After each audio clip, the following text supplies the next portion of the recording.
quoi de neuf cette semaine chez Panini Comics? Les nouveautés viennent d'arriver, on va commencer tout de suite avec le softcover de cette semaine, le Marvel Comics numéro 13, donc qui est toujours comme d'habitude livré dans une version classique et dans une version collector avec un joli effet de fabrication sur la couverture. Donc cette semaine on retrouve du Amazing Spider-Man avec les numéros 92 Beyond et 93, la suite des Avengers de Aaron avec le numéro 57 et Avengers Forever 7, Iron Man 20 et une histoire de Thor 25. C'est marrant, qu'est-ce que c'est que cette histoire de Thor?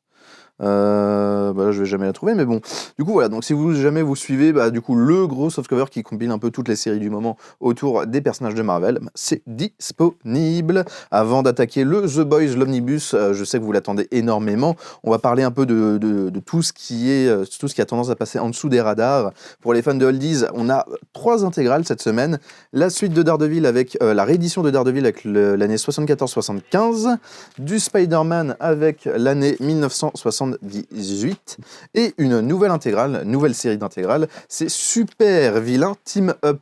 Donc des numéros qui vont, tout est indiqué dans le titre, compiler donc des alliances entre différents super vilains qui du coup se rejoignent pour une aventure. Donc c'est des histoires qui ont lieu entre 1975 et 1976, dans lesquelles vous pourrez notamment retrouver pas mal de Doctor Doom et de Namor. Du coup voilà, si jamais vous êtes fan de ces séries, n'hésitez pas à les lire. Alors on continue avec qu'est-ce qu'on a, du Amazing Spider-Man en 100%, la série de Nick Spencer et principalement dessinée par Ryan Otley continue. Alors c'est un gros pavé comme vous pouvez peut-être le voir pour ce tome 8. C'est en fait un tome triple tout simplement. Panini a décidé pour certaines séries, ça va être le cas pour Amazing Spider-Man, ça va être le cas pour Thor et ça va être le cas pour les Avengers il me semble, où ils vont éditer du coup les derniers tomes dans des gros formats, dans des gros volumes. Donc c'est pour une trentaine d'euros, vous avez l'équivalent de 300%, donc c'est assez rentable au niveau du prix si vous comptez en rapport quantité. Et donc dans ce tome, vous aurez donc toujours du Ryan Otley, mais aussi du Iban Coelho et du Mark Bagley, des excellents dessinateurs qui viendront prêter main forte pour finir cette série Amazing Spider-Man. Et on va continuer avec qu'est-ce qu'on a avec les Deluxe, avec notamment derrière moi le quatrième tome de la série de Daredevil de Brian Michael Bendis et de Alex Maleev, un fondement dans l'histoire de Daredevil. Brian Michael Bendis, c'est quelqu'un qui avait complètement réinventé le personnage de Daredevil, qui lui avait fait vivre des histoires qui sont complètement dingues. Et voilà, c'est un récit qui est vraiment qui est incontournable avec celui de Ed Brubaker, mais qui n'est quasiment plus disponible. Il y a très peu de tomes qui sont disponibles encore actuellement. Je vous conseille vraiment de vous orienter là-dessus. Et si jamais vous êtes fan de Bendis, ça tombe bien, parce qu'on a une double dose de Bendis cette semaine, avec le 3e tome de Jessica Jones Alias, donc qui cette fois-ci va compiler la série The Pulse, avec quelques autres numéros. Il y a un annuel de New Avengers, un What If Jessica Jones, et voilà, des petites histoires. Donc voilà, excellent si jamais vous êtes fan de cet autre personnage de Bendis, ici avec notamment du Mark Bagley au dessin et du Michael Lark et du Michael Gaydos qui dessinait déjà la première série Alias. Donc voilà, donc Jessica Jones, une super-héroïne vraiment très intéressante, que Brian Michael Bendis a vraiment réussi à mettre bien en avant. C'est une héroïne qu'il a créée notamment parce qu'on lui avait, je crois, interdit de faire du Miss Marvel. Donc il avait fait un peu sa Miss Marvel à lui, mais avec tous les travers que ça peut avoir, tous les questionnements sur la super identité qu'il peut avoir. Et c'est vraiment génialissime.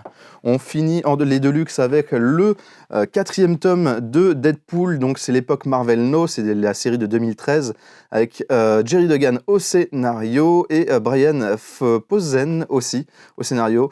Il me semble que oui, il est au scénario. Donc voilà, suite de cette série, donc les numéros 35 à 45, ça, si vous êtes fan de Deadpool. Et il y a marqué derrière, spoiler, Deadpool meurt. Voilà, comme ça vous le saurez.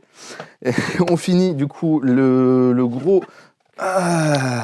de Marvel avec tout ça, et on va enchaîner avec ce qui n'est pas du Marvel chez Panini Comics. On va parler un peu du The Boys. Donc The Boys, la grande série de Garth Ennis et d'Eric Robertson, que vous avez peut-être connu en Marvel Select, que vous avez peut-être connu grâce à la série de Amazon Prime Video.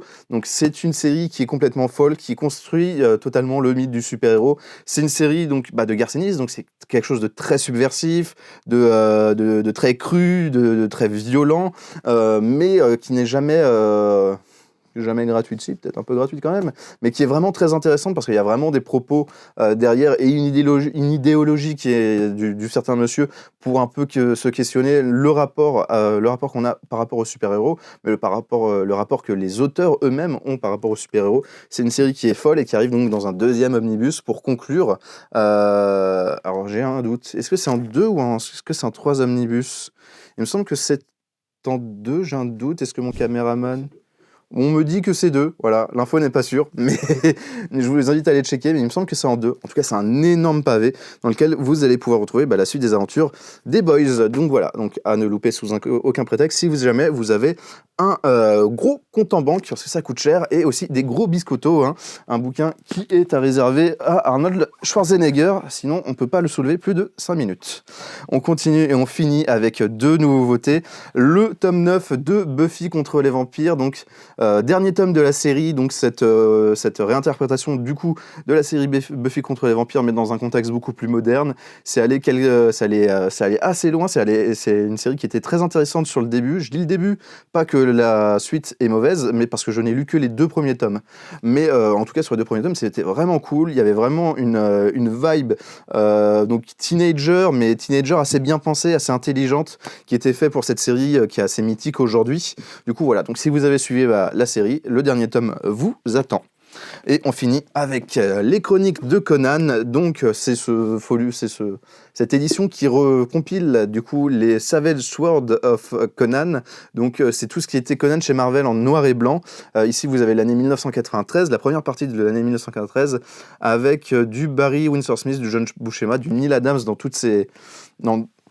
toute la collection Les Chroniques de Conan, en sachant que vous le savez peut-être, mais Les Chroniques de Conan reviennent bientôt, enfin Savage Sword of Conan revient bientôt pour les premiers numéros, dans une édition omnibus. Panini a annoncé ça. Ça sera un de leurs omnibus de 2023, suite aux critiques qui étaient faites sur le fait que les premiers tomes de Les Chroniques de Conan n'étaient plus disponibles. Ils ont décidé de les réimprimer, mais pas tout simplement, enfin, de les refaire, pas de les réimprimer, mais de les faire dans une nouvelle version. Ça sera des versions omnibus. Si jamais vous ne les avez pas, vous pourrez bientôt vous les procurer.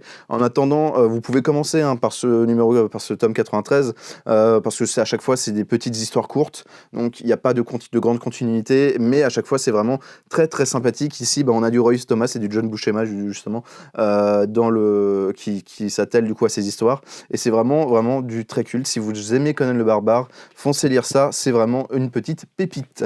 Donc voilà, beaucoup de sorties comme vous l'avez vu, et on retiendra sûrement donc pour cette semaine, le The Boys volume 2. J'ai très mal au dos à force de le porter. Voilà, vraiment un incontournable du comics indépendant de super-héros, mais pas que. Voilà, si jamais vous ne connaissez pas et que vous avez plus de 18 ans, attention, un comics très violent, public averti bien sûr. Si vous connaissez un peu The Boys, vous devez vous en douter.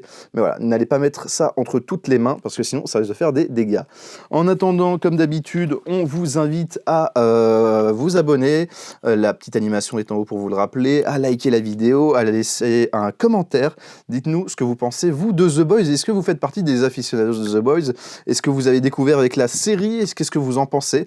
On est ravis d'en parler avec vous. Et en attendant, je vous invite comme d'habitude, abonner, je l'ai déjà dit, mais surtout à partager la vidéo, parce que sachez que partager les vidéos, c'est un grand coup de pouce pour nous, parce que ça nous fait connaître auprès de beaucoup de gens, et c'est le plus beau cadeau que vous pouvez nous faire, en achetant bien sûr des comics chez nous.